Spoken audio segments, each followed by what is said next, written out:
अस्सलाम वालेकुम। क्या बैटरी चार्जिंग एम्पेयर ज़्यादा रखने से बैटरियाँ ख़राब होती हैं और कितने एम्पेयर रखने चाहिए किसी भी टाइप के सिस्टम के लिए और कितनी बैटरियाँ लगी हों, यानी कि 1 किलोवाट से लेकर 12 किलोवाट के सिस्टम तक जिसमें एक बैटरी से लेकर 4 बैटरियाँ तक लगी होती हैं, तो कितने एम्पेयर रखने चाहिए? क्या एक बैटरी के लिए जितने एम्पेयर रखे जाते हैं उतने ही 2 बैटरी वाले सिस्टम में रखने चाहिए या 4 बैटरी वाले सिस्टम में? और क्या ज़्यादा बैटरियों वाले सिस्टम में एम्पेयर ज़्यादा रखने चाहिए? और कुछ लोग कहते हैं कि जी कम एम्पेयर रखने से भी बैटरियाँ ख़राब होती हैं, बहुत ज़्यादा एम्पेयर्स भी कम नहीं रखने चाहिए। और इसके अलावा कौन-कौन सी टाइप्स हैं बैटरीज़ की, जिसमें नॉर्मल लेड एसिड बैटरी है, डीप साइकिल बैटरी है और ट्यूबुलर बैटरी के लिए कितने एम्पेयर रखने चाहिए? और क्या लिथियम बैटरी के लिए हमें भी कम एम्पेयर रखने चाहिए या उसके लिए हम ज़्यादा एम्पेयर भी रख सकते हैं? इन सारे सवालों के जवाबात हम देखते हैं आज की वीडियो में। बैटरी एम्पेयर ज़्यादा रखने से बैटरी लाज़मी तौर पे ख़राब होती है। सबसे जो बड़ी निशानी है इस चीज़ की कि आपकी बैटरी ख़राब हो रही है या नहीं हो रही, इसके आपको एक तो पता लगेगा कि बैटरी आपकी बॉयल हो रही है। दूसरा, बैटरी का पानी जो है वो बाहर आ रहा होगा, उसकी टॉप सरफेस हर वक़्त गीली रहती है और इसके अलावा बैटरी हीट अप भी होती है। और ये तो हैं चंद निशानियाँ जिनसे आप पता लगा सकते हैं कि आपकी बैटरी ज़्यादा एम्पेयर से चार्ज हो रही है या कम। अगर आप बैटरी को डीपली डिस्चार्ज करते हैं तो आपको एम्पेयर आज ही कम कर लेने चाहिए, क्योंकि जब बैटरी डीपली डिस्चार्ज करते हैं, बैटरी को आप बिल्कुल खाली करके दोबारा चार्ज करवाते हैं, खास तौर पे वो लोग जिन्होंने एमपीपीटी चार्ज कंट्रोलर या फिर पीडब्ल्यूएम चार्ज कंट्रोलर लगाए होते हैं, सिंगल बैटरी के साथ डीसी सोलर सिस्टम चला रहे होते हैं, उनकी बैटरियां जल्दी ख़राब होती हैं। उनकी सबसे जो बड़ी निशानी होती है वो ये होती है कि वो जब बैटरी उनकी चार्ज हो रही होती है स्टार्ट में, तो उसका पानी बाहर निकल रहा होता है और टॉप उसकी सरफेस जो है वो गीली रहती है हर टाइम। और इसकी मेन रीज़न ये है कि वो लोग बैटरी को डीपली डिस्चार्ज करते हैं, यानी कि बैटरी को 9 या 10 वोल्ट तक डिस्चार्ज करते हैं। उसके बाद जब बैटरी को ज़्यादा एम्पेयर से चार्जिंग स्टार्ट करवाते हैं सुबह के टाइम, जो कि उनके एमपीपीटी चार्ज कंट्रोलर में 30 से 40 एम्पेयर भी हो सकते हैं। जब इतने ज़्यादा एम्पेयर से वो बैटरी को चार्ज करवाते हैं तो बैटरी बहुत तेज़ी से ख़राब होती है। इसलिए कोशिश करें कि बैटरी को कम एम्पेयर से चार्ज करवाएं। अगर आपका कंट्रोलर इसमें सेटिंग नहीं है इसके एम्पेयर कम करने की, तो आप उसके ऊपर लोड डाल दें, यानी कि आप सिस्टम पे लोड डाल दें ताकि कुछ एम्पेयर जो हैं वो आपके कंज्यूम हो जाएं, लोड जो है उसको यूज़ कर ले, बाकी एम्पेयर से बैटरी की चार्जिंग हो। अब हम देखते हैं कि डिफरेंट टाइप की बैटरीज के लिए हमें कितने एम्पेयर रखने चाहिए। सबसे पहले बात करते हैं नॉर्मल लेड एसिड बैटरी की। नॉर्मल लेड एसिड बैटरी अगर यूज़ कर रहे हैं, इसमें आप अगर छोटे साइज़ की बैटरी यूज़ कर रहे हैं, यानी कि 15 प्लेट, 17 प्लेट या फिर 19 प्लेट तक की अगर आप बैटरी यूज़ कर रहे हैं, तो आपको बैटरी 10 एम्पेयर से ज़्यादा चार्जिंग करंट से चार्ज नहीं करवानी चाहिए। अदरवाइज़ बैटरी बहुत तेज़ी से ख़राब होनी शुरू हो जाती है। और इसी तरह से अगर आप 21, 23 या फिर 25 प्लेट तक की बैटरी यूज़ कर रहे हैं, तो फिर आपको 15 एम्पेयर से ज़्यादा चार्जिंग करंट नहीं रखना चाहिए। इसी तरह से अगर आप 27 प्लेट की बैटरी यूज़ कर रहे हैं, तो फिर आपको जो चार्जिंग एम्पेयर है वो 20 एम्पेयर आप रख सकते हैं। अब दूसरी बात ये है कि अगर आप चार्जिंग एम्पेयर कम रखें इस वैल्यू से जो मैंने आपको बताई है, तो फिर क्या होगा? अगर आप कम एम्पेयर से बैटरी चार्ज करवाते हैं तो बैटरी को कोई नुकसान नहीं होता। कुछ लोग कहते हैं कि कम एम्पेयर से भी बैटरी ख़राब होती है, हरगिज़ ख़राब नहीं होती। हाँ, उनकी बैटरी ज़रूर ख़राब होती है जो हैवी लोड डालते हैं बैटरी के ऊपर और फिर उसकी चार्जिंग जो है वो प्रॉपर करवाते नहीं हैं या बहुत कम एम्पेयर से चार्जिंग करवा रहे होते हैं, उनकी बैटरी ख़राब होती है क्योंकि वो बहुत ज़्यादा बैटरी के ऊपर लोड डाला होता है उन्होंने और चार्जिंग एम्पेयर बहुत थोड़े होते हैं, यानी कि 2 एम्पेयर या 5 एम्पेयर से बैटरी चार्ज करवा रहे होते हैं। तो उनकी बैटरी की ग्रेविटी हर टाइम लो रहती है, ग्रेविटी लो रहने की वजह से बैटरी ख़राब होती है। अगर आप बहुत ज़्यादा हैवी लोड डालते हैं तो फिर आपको 10 एम्पेयर या 15 एम्पेयर जो मैंने बताए हैं छोटी बैटरी के लिए और बड़ी बैटरी के लिए 20 एम्पेयर लाजमी रखने चाहिए, तो फिर आपकी बैटरी कभी भी ख़राब नहीं होगी। अगर आप नॉर्मल लोड चलाते हैं, बहुत ज़्यादा हैवी लोड बैटरियों पे नहीं आता, तो फिर आप चार्जिंग एम्पेयर जितने कम रखेंगे, कम से कम एम्पेयर पे चार्ज करवाएंगे, उतना ही आपकी बैटरी की हेल्थ के लिए बेस्ट रहेगा। अब हम बात करते हैं ट्यूबुलर बैटरी की। ट्यूबुलर बैटरी में जो सबसे छोटे साइज़ की बैटरी है वो TX 1800 है। यहाँ पे मैं आपको एक बात बताऊँ कि कुछ लोग TX 1800 से भी छोटी बैटरियाँ यूज़ करते हैं, यानी कि TX 1000, TX 1200, TX 14, इस टाइप की जो भी बैटरियाँ वो यूज़ करते हैं, वो बैटरियाँ बिल्कुल सही नहीं हैं। वो बैटरियाँ बहुत ज़्यादा लॉन्ग लाइफ नहीं देती। वो 1 या 2 साल चलती हैं, उसके बाद वो डेड हो जाती हैं। उन बैटरियों के परचेज़ करने का कोई भी फ़ायदा नहीं है। इसलिए मैं TX 1800 को हमेशा TX 1800 या फिर TA 1800, इसको हमेशा छोटे साइज़ की बैटरी कहता हूँ, जो कि 185 एम्पेयर आवर की बैटरी होती है। ये बैटरी जो 185 एम्पेयर आवर की होती है, इसको आप जो बेस्ट चार्जिंग एम्पेयर हैं इनके लिए 10 से 15 एम्पेयर पे अगर आप इसकी चार्जिंग करवाएं तो बहुत ही बेस्ट चार्जिंग है। अगर आप नाइट्रॉक्स इन्वर्टर यूज़ कर रहे हैं तो फिर आप 10 से 15 एम्पेयर इसकी चार्जिंग रखें। अगर आप कोई भी दूसरा सोलर इन्वर्टर यूज़ कर रहे हैं तो उसमें ऑप्शन नहीं आता 15 एम्पेयर का, तो फिर वहाँ पे हमें मजबूरन 20 एम्पेयर रखने पड़ते हैं। 20 एम्पेयर भी ठीक है, 20 एम्पेयर पे बैटरी ख़राब नहीं होती, लेकिन अगर आप 10 से 15 एम्पेयर इसके लिए रखते हैं TX 1800 के लिए तो ये एक बेस्ट सेटिंग है। इसके अलावा अगर आप TX 2500 बैटरी यूज़ कर रहे हैं तो फिर आप इसके लिए 20 एम्पेयर ईजिली रख सकते हैं। 20 एम्पेयर पे ये कभी भी ख़राब नहीं होती, जबकि TX 2500 बैटरी को आप 30 एम्पेयर पे भी रख सकते हैं। लेकिन आपके अगर सोलर पैनल्स बहुत ज़्यादा हैं और आपका लोड इतना ज़्यादा नहीं होता तो फिर आप TX 2500 के लिए भी 20 एम्पेयर ही रखें। इससे ज़्यादा रखेंगे तो बैटरी ख़राब हो सकती है। ख़ासतौर पे जो नाइट्रॉक्स जिन्होंने लगवाया होता है उसके लिए उन्हें इन दोनों बैटरीज़ के लिए 15 से 20 एम्पेयर से ज़्यादा एम्पेयर नहीं सेट करने चाहिए। इसके बाद हम आते हैं TX 3000 और TX 3500 की बैटरीज जो हैं, इनको आप 30 एम्पेयर पे इजीली चार्ज कर सकते हैं, कोई मसला नहीं है। लेकिन अगर आप इनके लिए 20 एम्पेयर रखेंगे तो ये एक बेस्ट सेटिंग है। और ख़ास तौर पे अगर आप ज़्यादा लोड बैटरियों पे नहीं डालते तो फिर आप ज़्यादा एम्पेयर बिल्कुल ना रखें, आप 20 एम्पेयर ही रखें, तो ये बैटरियाँ अच्छे तरीके से चार्ज होती हैं।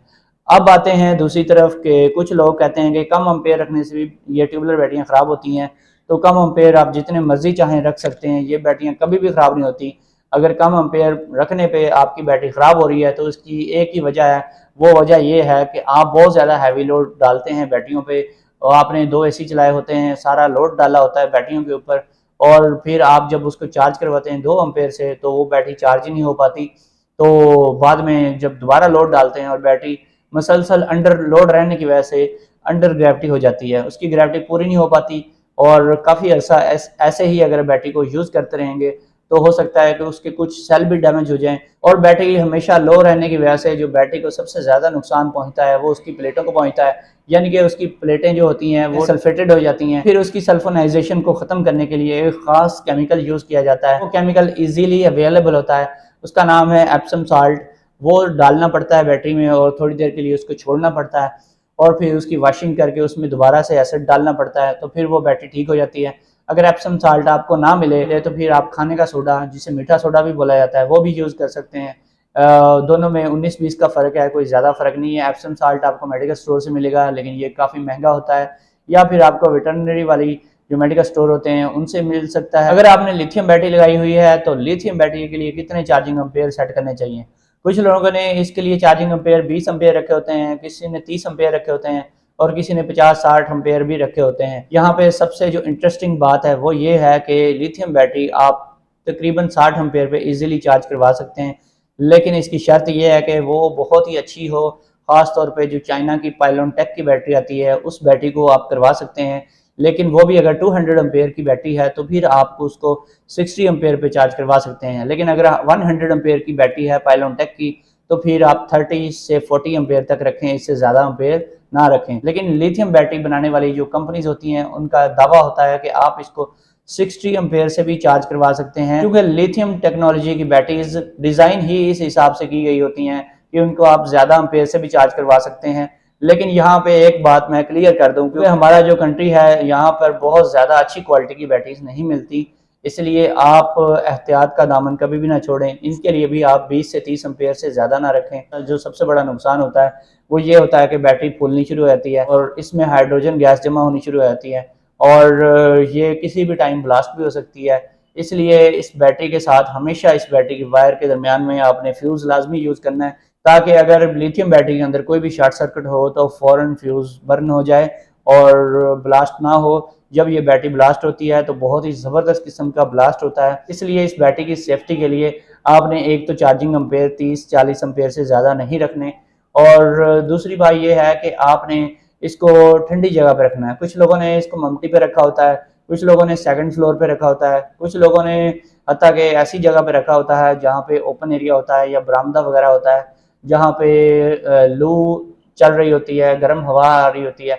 वहाँ पे ये बैटरी अगर आप चाहते हैं कि 10 साल चले तो ये 10 साल कभी नहीं चलेगी, 2 से 3 साल में ये डेड हो जाएगी और बैटरी किसी काम की नहीं रहेगी। चाहे आपने 3 लाख की ली है, चाहे आपने 4 लाख की परचेज की है, आपको ये बैटरी कोई भी बेनिफिट नहीं दे सकती। बैटरी के ऊपर लिखा होता है कि इसको आप 25 डिग्री सेंटीग्रेड से ज़्यादा टेम्परेचर पे ना रखें। जैसा कि आप जानते हैं कि 25 डिग्री सेंटीग्रेड तो सिर्फ एसी वाले कमरे में होता है, या फिर अगर आपके पास एयर कूलर वाला कोई कमरा है जहाँ पे 30 डिग्री टेम्परेचर मेंटेन रहता है, तो वहाँ पे भी लिथियम बैटरी रख सकते हैं।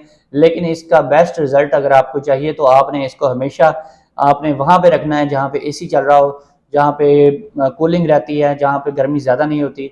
तो लिथियम बैटरी को जब भी गर्म जगह पे रखेंगे तो ये फूलना शुरू हो जाएगी और जल्दी ख़राब हो जाएगी, और आपकी जो इन्वेस्टमेंट है वो सारी ज़ाया हो जाएगी। अब मैंने जो भी आपको बैटरीज बताई हैं, इसमें डीप साइकिल बैटरी को भी शामिल कर लें।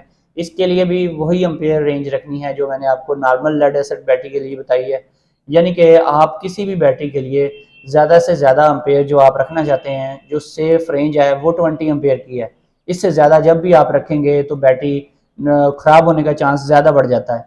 और जो कम से कम रेंज है वो आप 2 एम्पेयर पे भी रख सकते हैं, 1 एम्पेयर पे भी रख सकते हैं, बैटरी कभी भी ख़राब नहीं होती। हाँ, उसकी एक ही कंडीशन है, मैंने आपको बताई है, अगर बहुत ज़्यादा हैवी लोड चलाते हैं, बैटरी की ग्रेविटी लो रहती है हर टाइम, तो फिर आपको बहुत ज़्यादा कम एम्पेयर नहीं रखने चाहिए। अगर आप बैटरी को 10 एम्पेयर या 20 एम्पेयर इन बिटवीन कहीं भी रखते हैं, यानी 15 एम्पेयर पे भी रखते हैं, तो 10 से 20 एम्पेयर पे रखने वाली बैटरी कभी भी ग्रेविटी लो नहीं करती। अगर आपकी बैटरी फिर भी लो ग्रेविटी पे रहती है तो आपको चाहिए कि आप अपने बैटरी के फ्लोट वोल्टेज भी चेक करें, इसके जो बल्ब चार्जिंग वोल्टेज हैं वो भी चेक करें। अगर आपकी बैटरी का कट ऑफ चार्जिंग पॉइंट ठीक नहीं है तो इस वजह से भी बैटरी खराब होती है।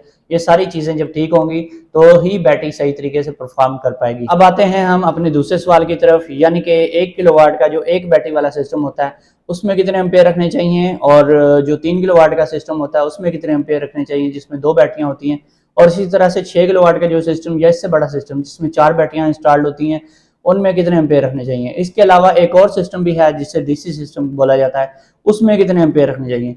सबसे पहले हम डीसी सिस्टम की बात करते हैं। डीसी सिस्टम यानी कि जिसके साथ आपने चार्ज कंट्रोलर लगाया होता है और डीसी लोड या फिर दूसरा डीसी यूपीएस चला रहे होते हैं और सिर्फ बैटरी चार्ज कर रहे होते हैं कंट्रोलर की मदद से, और सिंगल बैटरी लगी होती है, उसमें आपने एम्पेयर कितने रखने हैं, उसमें भी इसी हिसाब से एम्पेयर रखने हैं। यानी कि अगर आपकी 17 या 19 प्लेट की बैटरी है तो फिर आपने 10 एम्पेयर रखने हैं, और इसी तरह से अगर आपकी बैटरी है 27 प्लेट की तो फिर आपने 20 एम्पेयर रखने हैं, इससे ज़्यादा एम्पेयर नहीं रखने। और इसी तरह से ट्यूबुलर बैटरी अगर यूज़ कर रहे हैं तो फिर भी आपने 20 एम्पेयर से ज़्यादा हरगिज़ नहीं रखने। सबसे जो बड़ा मसला है वो ये है कि जो हमारा चार्ज कंट्रोलर होता है उसमें ऐसी कोई सेटिंग नहीं होती कि उसमें एम्पेयर लॉक किए जा सकें, कम किए जा सकें। वो जितने एम्पेयर ऊपर से सोलर पैनल्स के आ रहे होते हैं आगे उतने ही प्रोवाइड कर रहा होता है। यानी कि अक्सर देखा है कि 35 से 40 एम्पेयर से बैटरी चार्ज हो रही होती है, और जिसकी वजह से बैटरी पक भी रही होती है। और कुछ लोग कहते हैं कि हमारी 35, 40 या 50 एम्पेयर से भी बैटरी चार्ज होती है लेकिन बैटरी फिर भी ख़राब नहीं होती। उसकी क्या रीज़न है? उसकी रीज़न ये है कि उन्होंने लोड मैनेजमेंट की होती है, यानी कि वो जब देखते हैं कि हमारी सोलर की जनरेशन बढ़ गई है उस टाइम वो लोड भी बढ़ा देते हैं ताकि बैटरी को ज़्यादा एम्पेयर ना जाएँ और बाकी के जो एम्पेयर हैं वो लोड चलाने के लिए यूज़ होते रहें। इस तरह से उनकी बैटरी को ज़्यादा एम्पेयर नहीं मिलते। तो जब भी आपने चार्ज कंट्रोलर परचेज़ करना है तो आपने किसी अच्छी कंपनी का लेना है जिसके अंदर एम्पेयर की सेटिंग भी मौजूद होनी चाहिए, यानी कि आप अपनी मर्ज़ी से उसमें एम्पेयर एडजस्ट कर सकें ताकि आपकी बैटरी कभी ख़राब ना हो। 1 किलोवाट वाला जो सिस्टम होता है उसमें एक बैटरी लगी होती है, उसमें आपने यही सेटिंग रखनी है जो मैंने आपको बताई है। और इसके अलावा जो 2 बैटरियों वाला सिस्टम होता है या 4 बैटरियों वाला सिस्टम होता है, सबके लिए आपने एम्पेयर इतने ही रखने हैं। कुछ लोग क्या करते हैं कि वो ज़्यादा बैटरियों की वजह से एम्पेयर ज़्यादा रखते हैं। कुछ लोगों का माइंड सेट होता है कि जितनी ज़्यादा बैटरियाँ हैं उतना ही ज़्यादा करंट चाहिए ताकि बैटरियाँ जल्दी चार्ज हों। ऐसा हरगिज़ नहीं होता क्योंकि बैटरियाँ होती हैं सीरीज़ में, 24 वोल्ट की सीरीज़ में या 48 वोल्ट की सीरीज़ में 4 बैटरियाँ लगी होती हैं। तो सीरीज़ में जो होता है वो करंट सेम रहता है, चाहे आपने सिंगल बैटरी लगाई हुई है और 20 एम्पेयर से चार्ज करवा रहे हैं, वो भी 20 एम्पेयर से चार्ज हो रही होगी। अगर डबल बैटरी वाला सिस्टम है, 20 एम्पेयर आपने सेट कर दिए हैं, तो दोनों बैटरियों को 20-20 एम्पेयर ही मिलेंगे, यानी कि जो करंट उसमें से पास होगा वो 20 एम्पेयर होगा। जैसा कि आप जानते हैं करंट कहते हैं इलेक्ट्रॉन फ्लो को, number of electron flow, charges flow, कितने नंबर ऑफ चार्जेस 1 सेकंड में किसी सर्किट में से फ्लो करते हैं, उसके यूनिट होते हैं एम्पेयर, वो कहलाता है करंट। ये करंट जब किसी सीरीज सर्किट में से गुजरता है तो ये सेम रहता है। जब पैरेलल में हम बैटरियां लगाते हैं तो हमें एम्पेयर ज़्यादा करने की ज़रूरत पड़ती है। अगर आपने सिंगल बैटरी के पैरेलल एक और सिंगल बैटरी लगाई हुई है तो फिर आपको एम्पेयर डबल करने चाहिए, यानी कि अगर पहले आपने 20 एम्पेयर रखे हुए थे तो फिर आपको 40 एम्पेयर रखने की ज़रूरत पड़ेगी, तो फिर ही आपकी बैटरी दोनों बैटरियां प्रॉपर चार्ज होंगी अगर आपने बैटरियां पैरेलल में कनेक्टेड की हुई हैं। अगर आपने सीरीज में बैटरियां लगाई हुई हैं, यानी 2 बैटरियां सीरीज में लगी हुई हैं 24 वोल्ट हैं, 4 बैटरियां सीरीज में लगी हुई हैं 48 वोल्ट हैं, तो फिर आपको एम्पेयर ज़्यादा करने की ज़रूरत बिल्कुल नहीं है। आपकी अगर 4 बैटरियां सीरीज में हैं तो हर बैटरी को 20-20 एम्पेयर ही मिलेंगे, जो कि आपने 20 एम्पेयर सेट किए हुए हैं। ऐसा हरगिज नहीं होता कि चारों बैटरियों पे 20 एम्पेयर डिवाइड हो जाएंगे और हर बैटरी को 5-5 एम्पेयर आएंगे, ऐसा हरगिज नहीं होता। सीरीज सर्किट में जब बैटरियां हम कनेक्ट करते हैं तो वोल्टेज बढ़ जाते हैं, एम्पेयर सेम रहते हैं।